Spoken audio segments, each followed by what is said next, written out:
ಯಥಾ ರಾಜ ತಥಾ ಪ್ರಜಾ. ನಾನು ಅಂಥವ್ರನ್ನ ಒಪ್ಪೋಲ್ಲ. You should get involved. ನೀವು ರಿಸರ್ಚ್ ಟೀಮ್ನ ಇಟ್ಕೋಬೇಕು, ಚೆನ್ನಾಗಿ ಮಾತಾಡಬೇಕು, ಹೆಸಿಟೇಷನ್ ಇರಬಾರ್ದು, ಭಾಷೆ ನಂಗೆ ಬರಲ್ಲ ಅಂತ ಹೆದರ್ಕೋಬಾರ್ದು. ಕೆಲವು ಎಂ ಪಿಗಳು ಹೇಳಿದ್ರು, ಪ್ರಧಾನಿಗಳು ತುಂಬ ಕ್ಲಾಸ್ ತೊಗೊತಿದ್ದಾರಲ್ಲ ಎಂ ಪಿಗೆ, ನಾವೇನು ತಪ್ಪು ಮಾಡಿಬಿಟ್ಟಿದ್ದೇವೋ ಏನೋ ಒಂದು ಭಯ ನಮಗೆ ಕಾಡ್ತಾನೆ. ನಾನು ಪ್ರಿಪೇರ್ ಆಗಿ ಹೋಗಿದ್ದೆ. ನಾನು ಅದಾದಮೇಲೆ ನಮ್ಮ ನಾರಾಯಣ ಸ್ವಾಮಿ ಮಂತ್ರಿಗಳೆಲ್ಲ ಕೇಳಿದ್ರು, ಏನು ಗುರು ನಿನಗೆಲ್ಲರೂ ಮಚ್ಚೆ ಇದೆಯಾ, ಏನಪ್ಪ ನೀನು ಸಾಹೇಬರು ಬಂದು ಹಿಂಗೆಲ್ಲ ಮಾತಾಡಿಸ್ತಾರೆ ನಿನಗೆ ಅಂತಂದು. 40-45 ಲಕ್ಷ ಜನ ವಲಸಿಗರು ಬಂದು ಇವತ್ತು ವೆಸ್ಟ್ ಬೆಂಗಾಲಲ್ಲಿ ವೋಟರ್ಸ್ ಆಗಿದ್ದಾರೆ. ಶುಭಾಭ್ಯೆ ಶಿವೇನೇ ಮೂರ್ತಿ ಅದ್ಯ ಬ್ರಾಹ್ಮಣೇ ದ್ವಿತೀಯಪರಾತೆ ಶ್ವೇತಪರ ಕಲ್ಪೆ ವೈವತ್ಸ್ವತ ಮನ್ನಂತರೆ ಕಲಿಯುಗೆ ಪಥಪಾದೆ ಜಂಬುದ್ವೀಪೆ ಭರತವರ್ಷೆ ಭರತಖಂಡೆ ಶ್ರೀರಾಮ ಕ್ಷೇತ್ರೇ ಅನ್ನೋರು. ಎಲ್ಲಿದ್ದ ಶ್ರೀರಾಮ? ರಾಮನಿಲ್ಲದೆ ಸಂಕಲ್ಪ ನಡೀತಾ ಇತ್ತು. ನನ್ನ ಬೇಡಿಕೆ ಕರ್ನಾಟಕದ ಜನತೆಗೆ ಏನು ಅಂದರೆ, ನಿಮ್ಗೆ ಹೆಲ್ಪ್ ಆಗ್ತಾಯಿದೆ, ಅದರಲ್ಲಿ ನಮ್ಮದು ಎರಡು ಮಾತಿಲ್ಲ, ನಿಮಗೆ ಸಹಾಯ ಆಗೋದು. ಆದರೆ ಇದೇ ಚಾಲಿ ಮುಂದುವರಿಸಿದ್ರೆ ಏನಾಗ್ಬೋದು? ಪ್ರತಿಯೊಬ್ಬ ಪ್ರಜ್ಞಾವಂತ ಯೋಚನೆ ಮಾಡಿದ್ರೆ ಏನಾಗ್ಬೋದು? 58,000 ಕೋಟಿಗಳು ಇವರು ಖರ್ಚು ಮಾಡಬೇಕಾಗಿ ಬರ್ತದೆ ಇದಕ್ಕೆ. ವಾಯ್ಸ್ ಆಫ್ ಬೆಂಗಳೂರು, ಸೌಜನ್ಯ. ರಾಜ್ಯಸಭಾದ ಎಂಪಿ, ಆಕ್ಟರ್, ಡೈರೆಕ್ಟರ್, ಪ್ರೊಡ್ಯೂಸರ್, ರಾಯರ ಭಕ್ತರು ಹಾಗೂ ನಮ್ಮೆಲ್ಲರ ನೆಚ್ಚಿನ ಜಗ್ಗೇಶ್ ಸರ್ ನನ್ನ ಜೊತೆ, ಜಗ್ಗೇಶ್ ಸರ್ ಜೊತೆ ನಾನಿದ್ದೀನಿ, ನನ್ನ ಜೊತೆ ಜಗ್ಗೇಶ್ ಸರ್ ಇದ್ದಾರೆ ಅಂತ ಇಂಟ್ರೊಡ್ಯೂಸ್ ಮಾಡೋದಕ್ಕಾಗದೇ ಇಲ್ಲ. ಸರ್, ನಿಮ್ಮ ಮನೆಯಲ್ಲಿ, ನಿಮ್ಮ ಆಫೀಸ್ನಲ್ಲಿ ಬಂದು ನಿಮ್ಮ ಜೊತೆ ಕೂತು ಮಾತಾಡೋದೇ ಒಂಥರ ಅದ್ಭುತ ಅನುಭವ. ಒಂದು ಮೆಡಿಟೇಟಿಂಗ್ ರೂಮ್ಗೆ ಬಂದು ಕೂತು ಮಾತಾಡಿದಂಥ ಅನುಭವ ಇರುತ್ತೆ. First of all thank you so much ನಿಮ್ಮ ಸಮಯಕ್ಕೆ. ಸರ್, ಇವಾಗ 2024 ಅಲ್ಲಿ ನಾವಿದ್ದೀವಿ. ಇಲ್ಲಿಂದ 10 ವರ್ಷ, ಮುಂದಿನ 10 ವರ್ಷ ನಮ್ಮೆಲ್ಲರ ಸನ್ಮಾನ್ಯ ಪ್ರಧಾನಮಂತ್ರಿಗಳಾದಂಥ ನರೇಂದ್ರ ಮೋದಿ ಅವರೇ PM ಆಗಿರ್ಬೇಕು ಅಂತ ನಮ್ಮೆಲ್ಲರ ಆಸೆ. ಇದರ ಜೊತೆಗೆ 2047 ನ ಕನಸು ಕೂಡ ಕಾಣ್ತಾ ಇದೀವಿ. ಯಾಕಂದ್ರೆ ನಮ್ಮ ಇಂಡಿಪೆಂಡೆನ್ಸ್ ನ ಸೆಂಟಿನರಿ ಸೆಲೆಬ್ರೇಷನ್ಸ್ ಫಾರ್ 2047. ಸೊ ಇದು ಬರೀ ಟ್ರೇಲರ್ ಅಷ್ಟೇ. ಲಾಸ್ಟ್ 10 years ನಾವೇನ್ ನೋಡಿದೀವಿ, ಪಿಕ್ಚರ್ ಅಭಿ ಬಾಕಿ ಹೇ ಅಂತ ನಮ್ಮ ಪ್ರೀತಿಯ ಮೋದಿ ಅವರೇ ಹೇಳ್ಬಿಟ್ಟಿದ್ದಾರೆ. ಸೊ ಪಿಕ್ಚರ್ ನ ಬಗ್ಗೆ ನಿಮಗೇನಾದ್ರೂ ಗೊತ್ತಿದ್ರೆ ನಮ್ಗೊಂದು ಸ್ವಲ್ಪ ಹೇಳ್ಬಹುದಾ? Trailer we all loved it. ಯಥಾ ರಾಜ ತಥಾ ಪ್ರಜಾ, ಇದು ಭಾಳ ಫೇಮಸ್ ಸೇಯಿಂಗ್. ರಾಜನಿದ್ದಂತೆ ಪ್ರಜೆ ಇರ್ತಾರೆ ಅಂತ. ಈಗ ಮೋದಿಜಿಯವರು 2 ಬಾರಿ ಯಶಸ್ವಿಯಾಗಿ ತಮ್ಮ ಕಾರ್ಯನಿರ್ವಹಿಸಿದ್ದಾರೆ. 3ನೇ ಬಾರಿಗೆ ಭಾಳ ನಂಬಿಕೆಯಿಂದ ಹೆಜ್ಜೆ ಇಟ್ಟಿದ್ದಾರೆ. ಜನ ಕೂಡ ಅವ್ರ ಜೊತೆ ಇದ್ದಾರೆ. ಆ್ಯಂಟಿ ಇನ್ಕಂಬೆನ್ಸಿ ಅನ್ನೋದು ಮೋದಿಯವ್ರ ವಿಷಯದಲ್ಲಿ ವರ್ಕೌಟ್ ಆಗಿಲ್ಲ. ಯಾವುದೇ ಒಂದು ಸರ್ಕಾರ ಆದರೂ ಕೂಡ ಅದಕ್ಕೊಂದು ಆ್ಯಂಟಿ ಇನ್ಕಂಬೆನ್ಸಿ ಅಂತ ಆಗುತ್ತೆ. ಸಾಧಕ ಬಾಧಕ ಎಲ್ಲ ನೋಡಿ, ಬೇಕು ಬೇಡ ಇದೆಲ್ಲ ಆಗಿ ಏನೋ ಒಂಥರ ಆಗಿ ಸೆಕೆಂಡ್ ಟೈಮ್ ರಿಪೀಟ್ ಆಗಲ್ಲ ಯಾರನ್ನು. ಮೋದಿಜಿಯವ್ರ ವಿಚಾರದಲ್ಲಿ ಹಾಗಲ್ಲ. ಯಾಕೆ ಅಂದರೆ ಭಾರತೀಯರು ಸಂಪೂರ್ಣವಾಗಿ ತಮ್ಮ ನಾಯಕನನ್ನು ನೋಡ್ತಾನೇ ಇರ್ತಾರೆ, ಗಮನಿಸ್ತಾನೇ ಇರ್ತಾರೆ, ಅವ್ರ ಕೆಲಸನ ಗಮನಿಸ್ತಾರೆ. ಇದರಲ್ಲಿ ನಾನು ಕಂಡಂಥ ಮೋದಿ ಏನು ಅಂತಂದರೆ, ತುಂಬ ನಂಬಿಕೆಗೆ ಅರ್ಹನಾದ ವ್ಯಕ್ತಿ.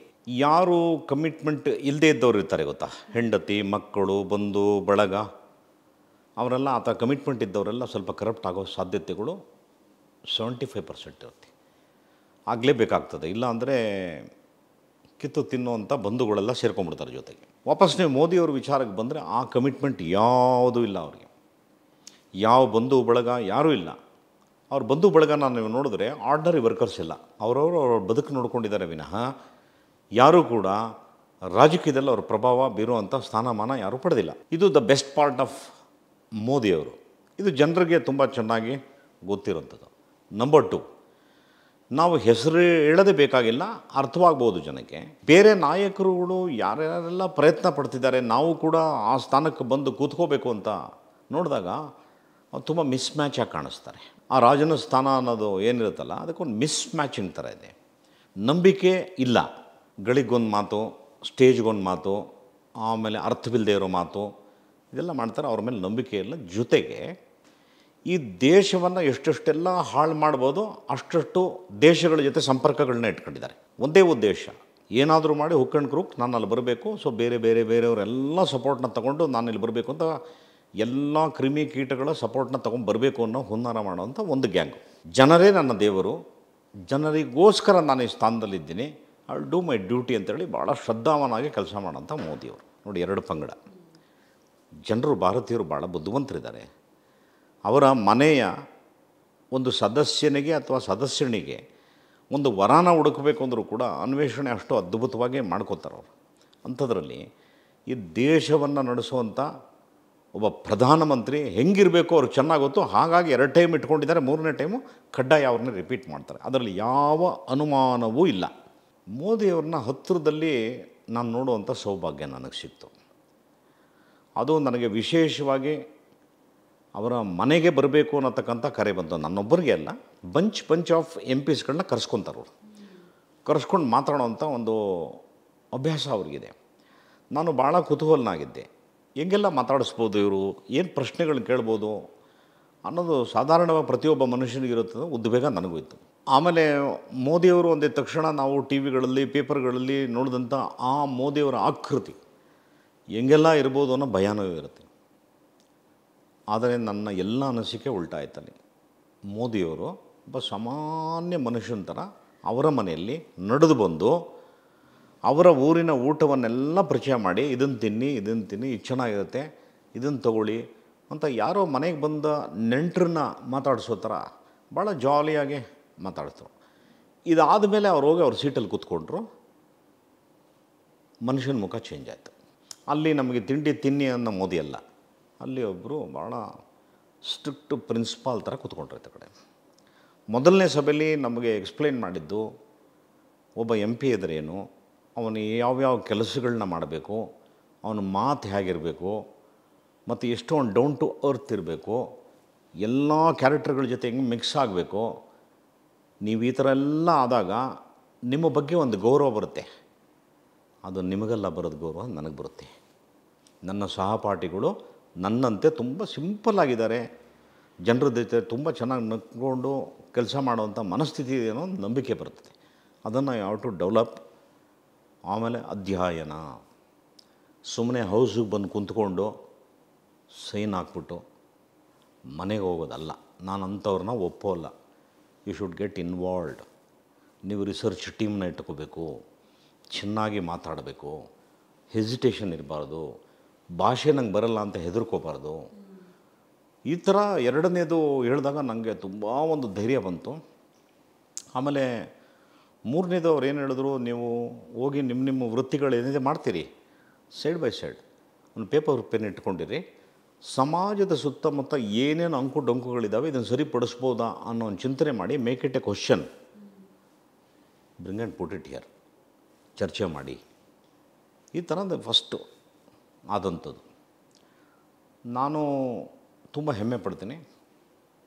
ಮೋದಿಯವರ ಒಂದು ಆ ಫಸ್ಟು ಬಾಲಬೋಧೆ ಹೆಂಗಿತ್ತು ನನ್ನ ಮನಸ್ಸಿಗೆ ಅಂದರೆ, no I should do something. ಯಾಕಂದರೆ ತುಂಬ ಜನಕ್ಕೆ ಏನನ್ಸುತ್ತೆ, ಒಬ್ಬರು ಆ್ಯಕ್ಟ್ರಾಗಿ ನಾವು ಅಲ್ಲಿ ಹೋದಾಗ ಇವ್ರು ಏನು ಮಾಡ್ತಾರೋ ಏನೋ ಅಂತಾಯಿತು. ನಂಗೆ ತುಂಬ ಹೆಮ್ಮೆ ಇದೆ. ಇದುವರೆಗೂ ಸುಮಾರು ಒಂದು 160ರಿಂದ 170 ಕ್ವಶನ್ಸ್ಗಳು ಹಾಕಿದ್ದೀನಿ. ಸುಮಾರು ಸ್ಪೆಷಲ್ ಮೆನ್ಷನ್ಸ್ಗಳು ಹಾಕಿದ್ದೀನಿ. 0 ಅವರ್ಸ್ ಬಳಕೆ ಮಾಡ್ಕೊಂಡಿದ್ದೀನಿ. ಸಮಾಜದ ಅಂಕುಡೊಂಕುಗಳು ಏನಿದ್ದಾವೆ ಆ ಚರ್ಚೆಗಳಲ್ಲಿ ಭಾಗವಹಿಸಿದ್ದೀನಿ. ಇದೆಲ್ಲ ತುಂಬ ಒಳ್ಳೆ ಅವರಿಗೆ ಇಷ್ಟವಾಗಿದೆ. ಅದಕ್ಕೆ ನನಗೆ ಸಿಕ್ಕಂಥ ಬಳುವಳಿ ಏನು ಅಂದರೆ, ಅವರ ಕಚೇರಿಯಲ್ಲಿ ನಾನು ಅವ್ರನ್ನ ಭೇಟಿ ಮಾಡೋವಂಥ ಒಂದು ಅವಕಾಶ ಬರುತ್ತೆ. ನನಗೆ ತುಂಬ ಹೆಮ್ಮೆ ಅನಿಸಿದ್ದು ಮತ್ತು ಆಶ್ಚರ್ಯ ಆಗಿದ್ದು, ನನಗೆ ಹೆಚ್ಚು ಕಮ್ಮಿ ಒಂದು 16ರಿಂದ 17 ನಿಮಿಷಗಳ ಕಾಲ ನಮ್ಮ ಜೊತೆ ಮಾತಾಡಿದ್ರು. ನನ್ನ ಪರ್ಸ್ನಲ್ ತಿಳ್ಕೊಂಡ್ರು, ನನಗೆ ಎನ್ಕರೇಜ್ ಮಾಡಿದ್ರು, ಎಲ್ಲ ಥರ ಹರಿಸಿದ್ರು. ಇದು ಭಾಳ ಅದ್ಭುತ. ನಂಗೆ ಭಾಳ ತುಂಬ ಖುಷಿ ಕೊಟ್ಟಂಥದ್ದು. ಮೂರನೇ ಬಾರಿ ಆದಂಥದ್ದು ಸ್ವಲ್ಪ ಭಯ ಆಯಿತು ನನಗೆ. ಏನಕ್ಕೆ ಅಂದರೆ, ನನಗೆ ಕೆಲವು MPಗಳು ಹೇಳಿದ್ರು, ಪ್ರಧಾನಿಗಳು ತುಂಬ ಕ್ಲಾಸ್ ತೊಗೊತಿದ್ದಾರಲ್ಲ MPಗೆ, ನಾವೇನು ತಪ್ಪು ಮಾಡಿಬಿಟ್ಟಿದ್ದೇವೋ ಏನೋ ಒಂದು ಭಯ ನಮಗೆ ಕಾಡ್ತಾ. ನಾನು ಪ್ರಿಪೇರ್ ಆಗಿ ಹೋಗಿದ್ದೆ. ನಾನೇನೇನು ಕೆಲಸಗಳು ಮಾಡಿದ್ದೀನಿ ಎಲ್ಲ ಇಟ್ಕೊಂಡು ಹೋಗಿದ್ದೆ. ಅದಾದಮೇಲೆ ಎಲ್ಲರಿಗೂ ಸುಮಾರು ಒಂದು 7-8 ಜನಕ್ಕೆ ಸ್ವಲ್ಪ ಗಟ್ಟಿ ಧ್ವನಿಯಲ್ಲಿ ಮಾತಾಡಿದ್ರು, ತಿದ್ದುಕೊಂಡೋಗಿ ಕೇಳಿದ್ರು, ನೀವು ಈ ಥರ ಮಾಡಬೇಕು ಅಂತ ಹೇಳಿದ್ರು. ನನಗೆ ನೆಕ್ಸ್ಟು ಮೈಕ್ ಬರುತ್ತೆ ಅಂತ ತಿಳ್ಕೊಂಡೆ ನಾನು. ನಂಗೆ ಮೈಕ್ ಬರಲಿಲ್ಲ, ನಂಗೆ ಮಾತಾಡಿಸಿಲ್ಲ. ನನಗೂ ಆಶ್ಚರ್ಯ ಆಯಿತು ಯಾಕೆ ಅಂತ. ಅದಾದಮೇಲೆ ಅವರ ಒಬ್ಬರು ಆಫೀಸರ್ಗೆ ಕೇಳಿದೆ, ಸಾಹೇಬರು ನಮಗೆ ಯಾಕೆ ನೋಡಿ, ಪ್ರತಿಯೊಬ್ಬರದ್ದು ರಿಪೋರ್ಟ್ ಕಾರ್ಡು ಅವ್ರ ಟೇಬಲ್ ಮೇಲಿರುತ್ತೆ, ಅವ್ರು ಯಾರು ಏನು ಕೇಳಬೇಕು ಅಷ್ಟೇ ಕೇಳೋದು. ಅಲ್ಲಿ ಎಷ್ಟು ಖುಷಿ ಆಯಿತು ನನಗೆ ಅಂದರೆ, ಸಾಕಪ್ಪ ದೇವರೇ ಅಂದ್ಕೊಂಡು ನನ್ನ ಮುಂದೆ. ಇನ್ನೊಂದು ತುಂಬ ದೊಡ್ಡ ಆಶ್ಚರ್ಯ ಏನು ನನಗಾಗಿದ್ದು ಪರ್ಸ್ನಲಿ ಅಂದರೆ, ಪ್ರತಿ ಸೆಷನ್ನಲ್ಲಿ ಮಂಗಳವಾರ ಅಥವಾ ಬುಧವಾರ ಸಂಸದರ ಜೊತೆ ಚರ್ಚೆ ಇರುತ್ತೆ. ಒಂದು ಇದರಲ್ಲಿ ಬಜೆಟ್ದು ಬುಕ್ಕೆಲ್ಲ ಪ್ರಿಂಟ್ ಮಾಡಿದರು. ಅದರಲ್ಲಿ ರೈಲ್ವೆ ಬಜೆಟ್ ನನ್ನ ಹತ್ರ ಇತ್ತು. ನನಗೇನು ಅಂದರೆ, ತುಂಬ ದೊಡ್ಡ ಹಾಲು, ಮೋದಿಜಿಯವರು ಆ ಕಡೆಯಿಂದ ಬರ್ತಾರೆ, ಅಲ್ಲಿ ಭಾಷಣ ಮಾಡಿ ಹಾಗೆ ಹೊರಟೋಗ್ತಾರೆ. ಸೊ ಇಲ್ಲೇನು 400 ಜನ ಮೇಲೆ ಏನಿರ್ತಾರೆ ಸಂಸದರು, ಈ ಪ್ಯಾಸೇಜಲ್ಲಿ ನಡ್ಕೊಂಡು ಹೋಗೋದು ಸ್ವಲ್ಪ ನಿಧಾನಕ್ಕೆ ಹೋಗ್ತಾರೆ.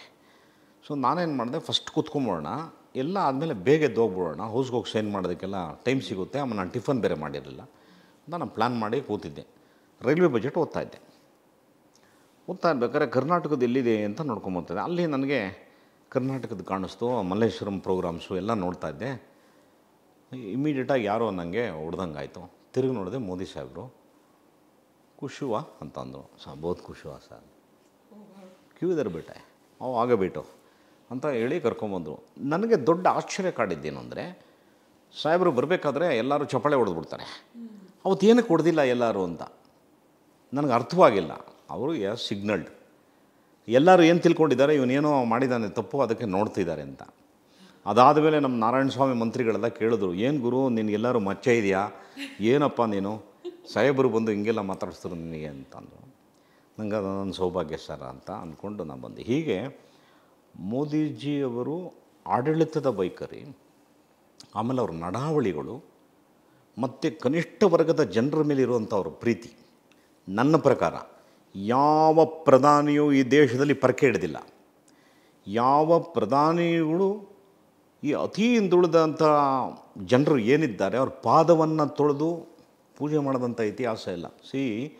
ನನಗೆ ಆಧ್ಯಾತ್ಮಿಕವಾಗಿ ಗೊತ್ತಿರೋದ್ರಿಂದ ನಾನು ಇದನ್ನು ತಿಳ್ಕೊತೀನಿ. ಯಾವ ಮನುಷ್ಯ ಸರ್ವ ಆತ್ಮಾನೇನ ಬ್ರಹ್ಮ ಅನ್ನೋದು ಒಂದು ಜ್ಞಾನ ಬಂದುಬಿಟ್ಟಿರುತ್ತೆ ಅವನ ಮನಸ್ಸಿಗೆ, ಎಲ್ಲ ಆತ್ಮಗಳಲ್ಲಿ ದೇವ್ರು ನೋಡ್ತಾನೆ. ಹಾಗೆ ಮೋದಿ ಸಾಹೇಬರು ಎಲ್ಲರಲ್ಲೂ ದೇವ್ರನ್ನ ನೋಡ್ತಾರೆ. ಅಂಥವ್ರನ್ನೂ ಕೂಡ ಕಂಡಮ್ ಮಾಡೋವಂಥ ವಿರೋಧ ಪಕ್ಷದವರು.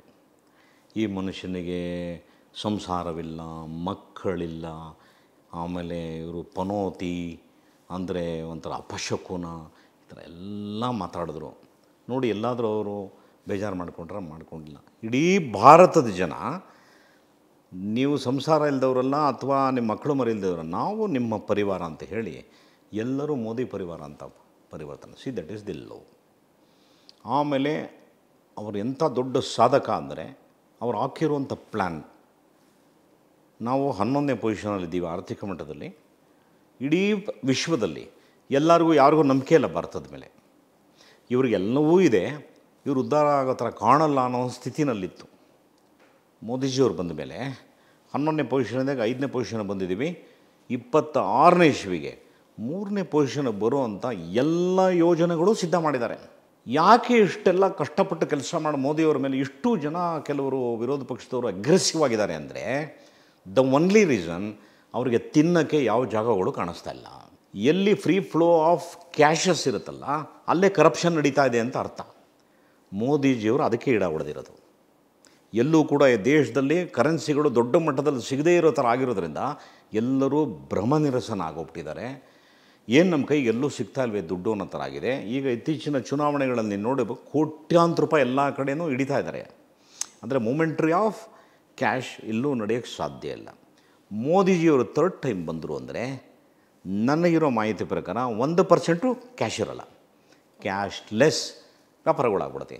ಆವಾಗ ಹೇಳಿ, ಇವ್ರು ಹೆಂಗೆ ಲಂಚ ತೊಗೊತಾರೆ, ಇವ್ರು ಹೆಂಗೆ ಫ್ರಾಡ್ ಕೆಲಸಗಳು ಮಾಡ್ತಾರೆ, ಹೆಂಗೆ ದುಡ್ಡು ಮಾಡ್ತಾರೆ, ಇದು ಇವರ ಮನಸ್ಸಿನಲ್ಲಿರತಕ್ಕಂಥ ಭಯ. ಮೋದಿಯವ್ರನ್ನೇ ನಾವು ತೆಗೆದುಬಿಟ್ರೆ ಈ ಸೀಟಿಂದ ಎಷ್ಟು ಅದ್ಭುತ. ಈಗ ಒಂದೇ ಒಂದು ವಿಷಯ ಹೇಳ್ಬಿಡ್ತೀನಿ, ವೆಸ್ಟ್ ಬೆಂಗಾಲಿಗೆ ಬಂದ್ಬಿಡೋಣ. ವೆಸ್ಟ್ ಬೆಂಗಾಲಲ್ಲಿ ನಿಮಗೆ ಒಂದು ವರ್ಗದ ಜನ, ಬೇರೆ ದೇಶದಿಂದ ಬಂದಂಥ ಅನ್ಯ ಧರ್ಮೀಯರು ಯಾರಿದ್ದಾರೆ ಗೊತ್ತಾ, ಅವ್ರನ್ನ ಫ್ರೀ ವಾಕಿಂಗ್ ಸೆಂಟರ್ ಮಾಡ್ಕೊಂಡಿದ್ದಾರೆ.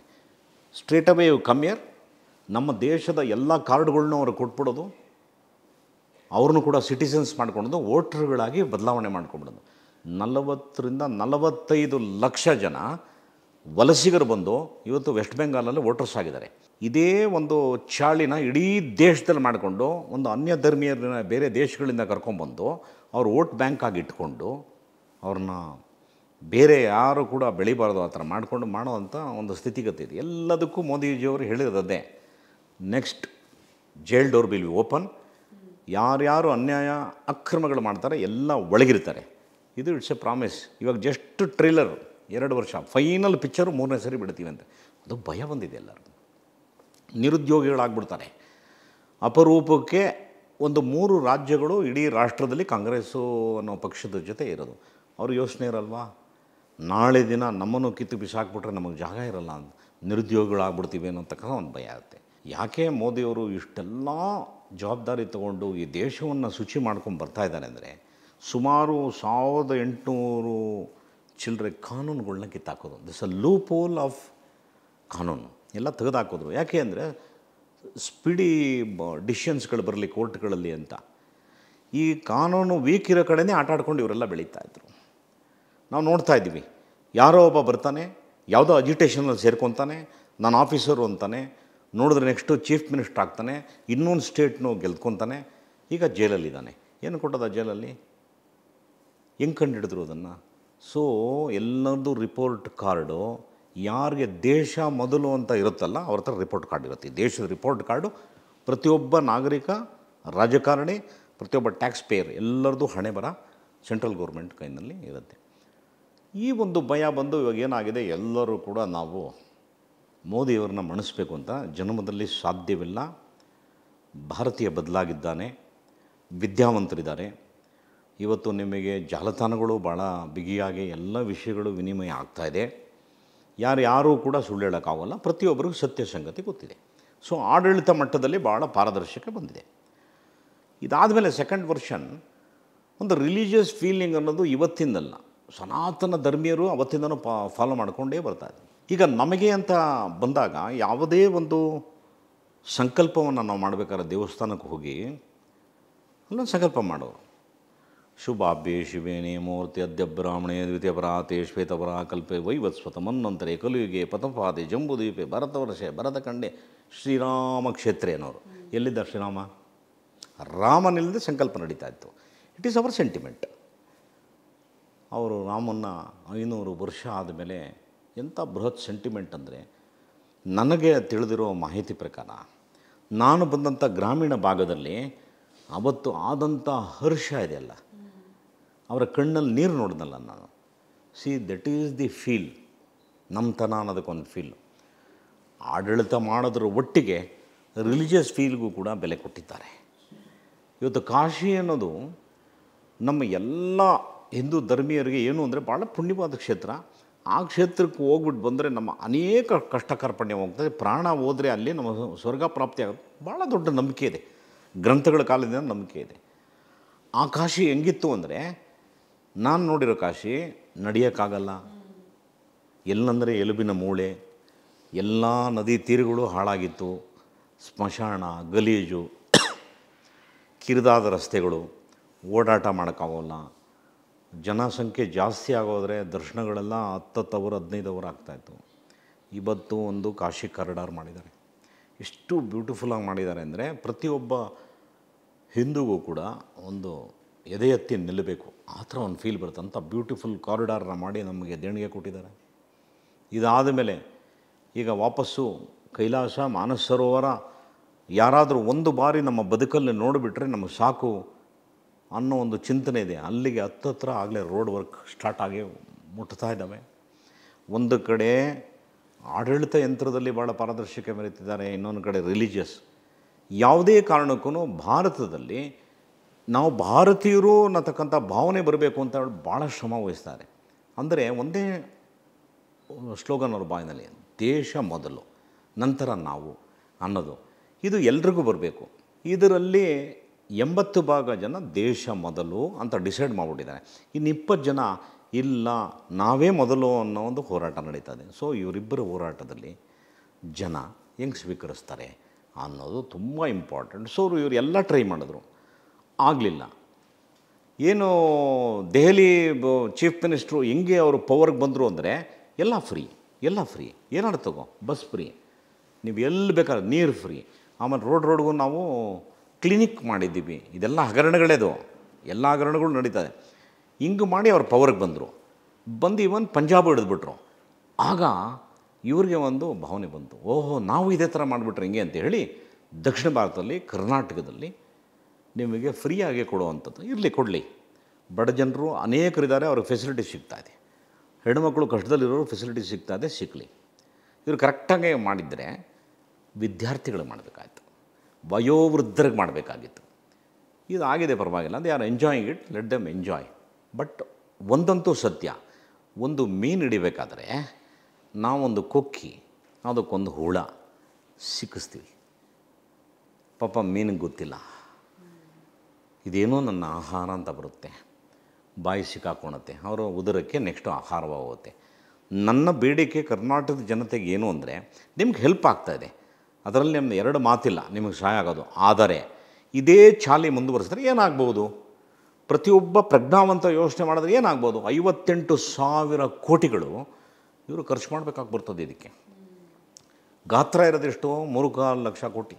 ಅದರಲ್ಲಿ ನೀವು ಸಂಬಳಗಳು ಕೊಡಬೇಕು, ಅಭಿವೃದ್ಧಿ ಮಾಡಬೇಕು, ಮಾಡದಂಥ ಸಾಲಗಳಿಗೆ ಬಡ್ಡಿ ಕಟ್ಟಬೇಕು, ಎಲ್ಲವೂ ಸ್ಟ್ಯಾಂಡ್ ಸ್ಟಿಲ್ ಆಗ್ತಾಯಿದೆ. How it will come? ಇದನ್ನು ಮರೆಮಾಚೋದಕ್ಕೆ ಒಂದು ಆಪಾದನೆ ಏನೋ ಅನ್ನೋ, ಯಾಕಂದರೆ ಅವರು ಸ್ಪಿನ್ ಡಾಕ್ಟರ್ಸ್ ಇರ್ತಾರೆ. ಹೌ ಟು ಸ್ಪಿನ್ ಇಟ್, ಈ ಪ್ರಾಬ್ಲಮ್ನ ಹೆಂಗೆ ಅದು ಇನ್ನೊಬ್ಬರ ಮೇಲೆ ಹಾಕಬೇಕು ಅಂತ ಒಂದು ಪ್ಲ್ಯಾನಿಂಗ್ ಮಾಡೋಂಥ ಭಾಳ ಬುದ್ಧಿವಂತರುಗಳನ್ನ ಇಟ್ಕೊಂಡಿರ್ತಾರೆ. ಅವರೊಂದು ಹೇಳಿದ್ರು, ನಮಗೆ ಬರ ಬಂದಿದೆ, ದುಡ್ಡೇ ಕೊಟ್ಟಿಲ್ಲ, 18,000 ಕೋಟಿ ಬರಬೇಕು ಅಂತ. ಈಗ ವೈಟ್ ಪೇಪರ್ ರಿಲೀಸ್ ಮಾಡಾಗೋಯ್ತು, ಯಾವುದ್ಯಾವ್ದು ಏನೇನು ಕೊಟ್ಟಿದೆ.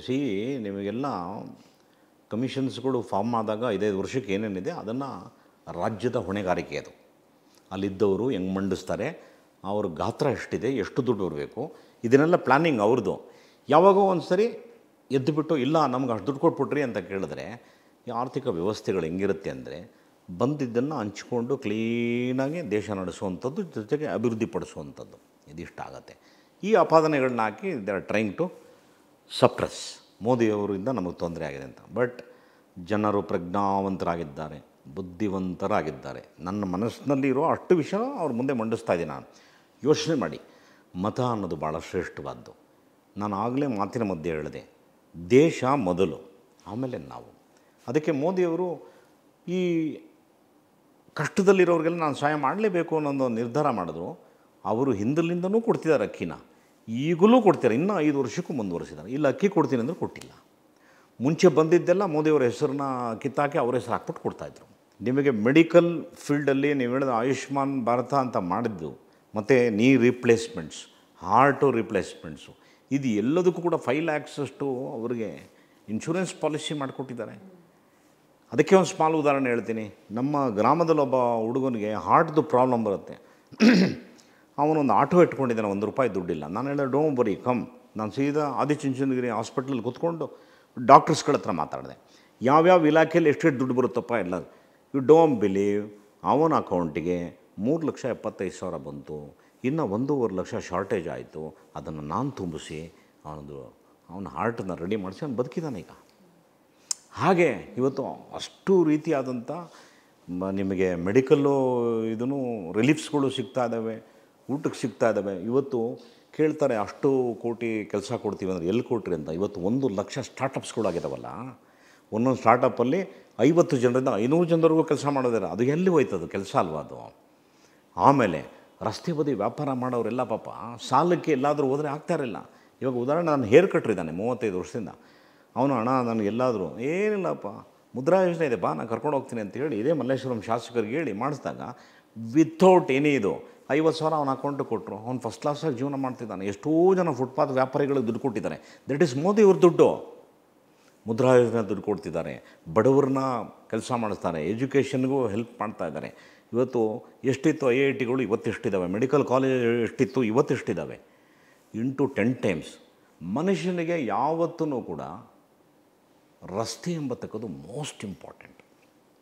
ಇವತ್ತು ಈ ನಮ್ಮ ಗ್ರಾಮೀಣ ಭಾಗದಿಂದ ಹಿಡಿದು ರಾಷ್ಟ್ರಮಟ್ಟದವರೆಗೂ ಯಾವುದೇ ವಿಭಾಗಕ್ಕೆ ಹೋಗಿ ನೋಡಿ, ಆ ರೋಡ್ನ ನೋಡಿದ್ರೆ ಒಂದು ಆನಂದ ಆಗ್ತದೆ ನಮಗೆ, ಹೇಳೋಕ್ಕೆ ಅಸಾಧ್ಯ. ಮೊನ್ನೆ ನಾನು ಪ್ರಚಾರಕ್ಕೆ ಅಂತ ಹೋದಾಗ ನಮ್ಮ ಬಿಸ್ಲೆ ಘಾಟು ರೋಡ್ನ ನೋಡಿದಾಗ ನನಗೆ ಎಷ್ಟು ಆನಂದ ಆಯಿತು. ಎಷ್ಟು ಚೆನ್ನಾಗಿ ಮಾಡ್ತಿದ್ದಾರೆ ರಸ್ತೆಗಳು, ಇಡೀ ದೇಶದ ಉದ್ದಗಲಕ್ಕೂ ಮಾಡಿದ್ದಾರೆ. ನಿಮಗೆ ಇನ್ನೂ ಹೆಚ್ಚಿನ ರೀತಿಯಲ್ಲಿ ಅಭಿವೃದ್ಧಿಗಳು ರಸ್ತೆಗಳಲ್ಲಾಗಿದ್ದಾವೆ. ಅದೇ ತಾನೇ ಮೋಸ್ಟ್ ಇಂಪಾರ್ಟೆಂಟ್. ಟ್ರೈನ್ ಫೆಸಿಲಿಟೀಸು, ಸಾಮಾನ್ಯ ಮನುಷ್ಯನಿಗೆ ಟ್ರೈನ್ ಜರ್ನಿ ಅನ್ನೋದು ಭಾಳ ಏನು ರೀ, ಎಲ್ಲಿಂದ ಸ್ಪೀಡ್ ಟ್ರೈನ್ಸ್ ಬರುತ್ತೆ ಇವ್ರದ್ದು ಅಂತ ಹೇಳಿದ್ರು. ಇವತ್ತು ಲೆಕ್ಕವಿಲ್ಲದಷ್ಟು ಸ್ಪೀಡ್ ಟ್ರೈನ್ಸ್ಗಳು ಬಂದಿದ್ದಾವೆ. ಇವತ್ತು ನಮಗೆ ಸಾಗರ್ಮಾಲಾ ಅಂತ ಪ್ರಾಜೆಕ್ಟ್ ಮಾಡಿದ್ದಾರೆ, ದುಡ್ಡನ್ನ ಉಳಿಸುವಂಥ ಕಾರ್ಯಕ್ರಮ ಭಾಳ ಸ್ಮೂತ್ ಆಗುವಂಥ. ಟ್ರಾನ್ಸ್ಪೋರ್ಟಲ್ಲಿ they have become the king, they have given the best evidence for the world. ಅಷ್ಟು ಚೆನ್ನಾಗಿ ಅಭಿವೃದ್ಧಿಪಡಿಸಿದ್ದಾರೆ. ನೀವು ಯಾವುದೇ ಕ್ಷೇತ್ರ ತಗೊಳ್ಳಿ, ಇಂಥದ್ದು ಅಂತ ಹೇಳಿದ್ರೆ ನಿಮ್ಮ ಮೈನಸ್ ಅನ್ನೋದೇ ಇಲ್ಲ. ಬಾಂಬೆ ತಗೊಳ್ಳಿ, ಬಾಂಬೆನಲ್ಲಿ ಒಂದು ಬ್ರಿಡ್ಜ್ ಮಾಡ್ತಾನೆ. ಎಂಥ ಬ್ಯೂಟಿಫುಲ್ ಬ್ರಿಡ್ಜ್ ಅಂದರೆ ಯು ಕಾಂಟ್ ಇಮ್ಯಾಜಿನ್. ಅಷ್ಟು ದೊಡ್ಡ ಲೆಂತ್ ಬ್ರಿಡ್ಜು ಸಮುದ್ರದ ಮೇಲೆ ಮಾಡ್ತಾನೆ. ಇಷ್ಟು ಇಷ್ಟು ವರ್ಷ ಮಾಡಿದವ್ರಿಗೆಲ್ಲ ಯಾಕೆ ಈ ಯೋಜನೆ ಬರಲಿಲ್ಲ? ಇನ್ನೊಂದು ಮಾಡ್ತಾರೆ, ನೀರೊಳಗೆ ಹೋಗೋ ಟ್ರೈನ್ನ ಮಾಡಿ ತೋರಿಸ್ತಾನೆ. ಇದನ್ನೆಲ್ಲ ಅಣಕ ಮಾಡಿದ್ರು ಎಲ್ಲರನ್ನು. ಎಲ್ಲಿಂದ ಟ್ರೈನ್ ನೀರಲ್ಲಿ ಹೋಗುತ್ತೆ ಅಂತೆಲ್ಲ ಪ್ರಶ್ನೆ ಮಾಡಿದ್ರು. ಲಾಸ್ಟು ಇದ್ದಂಥ ಫೈನಾನ್ಸ್ ಮಿನಿಸ್ಟ್ರ್ ಹೇಳಿದ್ರು, ನೀವೆಲ್ಲ ಬ್ಯಾಂಕ್ ಟ್ರಾನ್ಸಾಕ್ಷನ್ 10 ರೂಪಾಯಿ 5 ರೂಪಾಯಿಗೆಲ್ಲ ಮಾಡ್ತಿರಲ್ಲ ನೀವು, ಬುದ್ಧಿ ಇದೆಯಾ ನಿಮಗೆ? ಎಲ್ಲಿಂದ ಮಾಡೋಕ್ಕಾಗತ್ತೆ? ಒಬ್ಬ ಬಡವನಿಗೆ ಇಂಟರ್ನೆಟ್ ಫೆಸಿಲಿಟೀಸ್ ಇದೆಯಾ, ಇನ್ನೊಂದಿದೆಯಾ, ಮತ್ತೊಂದಿದೆಯಾ? ಇನ್ನು ಎಲ್ಲಿಂದ ಅವ್ನು ಫೋನಲ್ಲಿ ಮಾಡ್ತಾನೆ? ಇವತ್ತು ಮೊಬೈಲ್ ಫೋನ್ನ ಇಡೀ ದೇಶದಲ್ಲಿ ಚಚ್ಚಿ ಬಿಸಾಕಿದ್ದಾನೆ. ಇವತ್ತು ಸಾಮಾನ್ಯ 5 ರೂಪಾಯಿ ಎಲ್ಲ ಟೈಂಕ್ ಅಂತ ಕಾರ್ಡಲ್ಲಿ ಹಾಕ್ತಿದ್ದಾನೆ. ಅಂದರೆ ಭಾರತ ಬದಲಾಗಿದೆ, ಭಾರತ ಮುಂದುವರೆದಿದೆ. ಇದಿಷ್ಟು ಯಾರ್ದು ಅಂದರೆ ಮೋದಿ ಕಾನ್ಸೆಪ್ಟು. ಇದು ಯಾವ ಬೇರೆ ಪಕ್ಷದವ್ರ ಕಾನ್ಸೆಪ್ಟ್ ಅಲ್ಲ, ಇದು ಮೋದಿ ಕಾನ್ಸೆಪ್ಟ್. ಇದನ್ನು ನಾನು ಎಲ್ಲ ನನ್ನ ತಂದೆ ತಾಯಿಗಳು ಪಾದಕ್ಕೆ ಇಟ್ಟುಬಿಡ್ತೀನಿ. ನೀವು ಯೋಚನೆ ಮಾಡಿ, ಆತರ ಪಡಬೇಡಿ, ಯಾವ ಬೇರೆ ಒಂದು ಭಾವನೆಗೆ ಮತ ಕೊಡಬೇಡಿ. ಸ್ಟ್ರೇಟ್ ಅವೇ ದೇಶಕ್ಕಾಗಿ, ದೇಶಕ್ಕೋಸ್ಕರ ನಿಮ್ಮ ರಾಮನ್ ತಂದಿದ್ದಾರೆ, ನಿಮ್ಮ ಅಭಿವೃದ್ಧಿ ಮಾಡಿದ್ದಾರೆ, ನಿಮ್ಮ ಭಾವನೆಗೆ ಸ್ಪಂದಿಸಿದ್ದಾರೆ, ನಿಮಗೆ ಮೆಡಿಕಲ್ ಫೆಸಿಲಿಟೀಸ್ ಕೊಟ್ಟಿದ್ದಾರೆ, ತಿನ್ನಕ್ಕೆ ಊಟ ಕೊಟ್ಟಿದ್ದಾರೆ, ನಿಮ್ಮ ಜೊತೆ ಇದ್ದಾರೆ, ಗ್ಯಾಸ್ ಕೊಟ್ಟಿದ್ದಾರೆ, ಇನ್ನೂ ಅನೇಕ ಕಾರ್ಯಕ್ರಮಗಳು ನೆಕ್ಸ್ಟ್ ಟರ್ಮ್ ಇಟ್ಕೊಂಡಿದ್ದಾರೆ. ಮೋದಿಯವರು ಬರಲಿ, ಅದು ವಿಶೇಷವಾಗಿ ಕರ್ನಾಟಕದಲ್ಲಿ ಯಾವ ಸರ್ಕಾರ ಇದೆ, ನಾನು ಅವ್ರು ಕೊಂಡ್ಕೊಂಬಳ್ಳಿ ನಿಮ್ಮನ್ನು ಅನ್ನೋ ಒಂದು ಭಾವನೆ ಇದೆ. ದಯಮಾಡಿ ಮಾರಬೇಡಿ, ಸ್ಟ್ರೇಟ್ ಅವೇ ಮೋದಿಯವರಿಗೆ ನಿಮ್ಮ ಮತ ಕೊಡುವಂಥ ಕೆಲಸ ಮಾಡಿ. ನನಗೆ ತಿಳಿದಿದ್ದು ಒಬ್ಬ ಸಂಸದನಾಗಿ ನಿಮ್ಮ ಮುಂದೆ ಇಟ್ಟಿದ್ದೀನಿ. ನಮಸ್ಕಾರ.